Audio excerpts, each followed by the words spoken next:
Hello বন্ধুরা, সবাইকে জানাই গুড মর্নিং। মাম্মাম স্কুল চলে গেছে। আমি মিঠাইয়ের দুধ গরম করতে বসিয়েছি, দুধ বিস্কুট খাওয়াবো। তোমাদের দাদাভাই বাজার থেকে এসে গেছে। আমি মাছগুলো ধুয়ে রেখেছি। পমফ্রেট মাছ এনেছে, কাতলা মাছ এনেছে।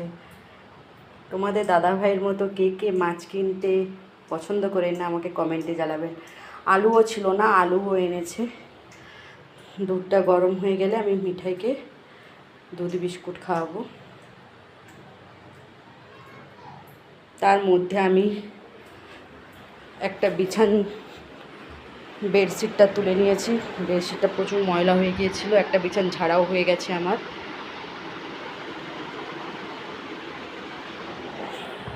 এখনও এই বিছানটা ঝাড়া হয়নি, দেখতে পাচ্ছেন।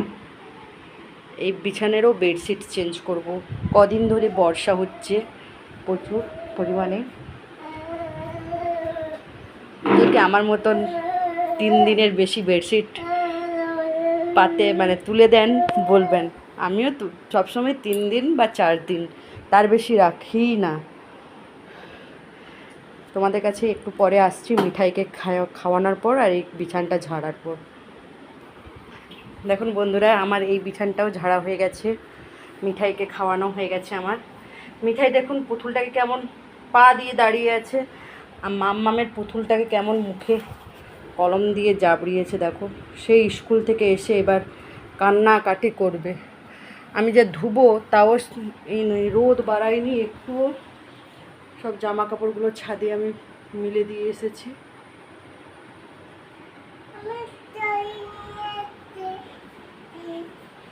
দেখুন এইবার আমাদের রুমটা কত সুন্দর লেগেছে।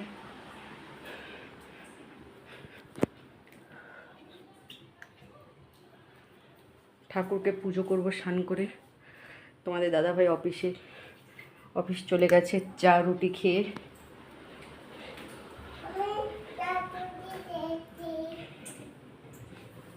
দুধটাকে চাপা দিয়ে দিই।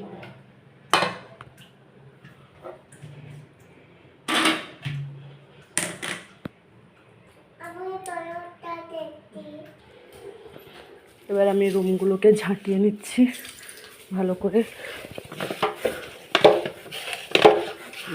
আমাদের কাজের মাসি আসে কিন্তু ভালো করে ঝাঁটায় না। সরো মা, সরে যাও। ঘরগুলো ঝাঁটিয়ে মুছে স্নান করব। তার আগে আমি ভাতটা বসিয়ে নেব। মেয়েটা স্কুল থেকে চলে আসবে একটুক্ষণ পর। আজকে মেয়েকে বেশি কিছু টিফিনে দেইনি। ওর বাপি বিগ বাজার থেকে এনেছিল একটা তরমুজ, একটু তরমুজ দিয়েছি।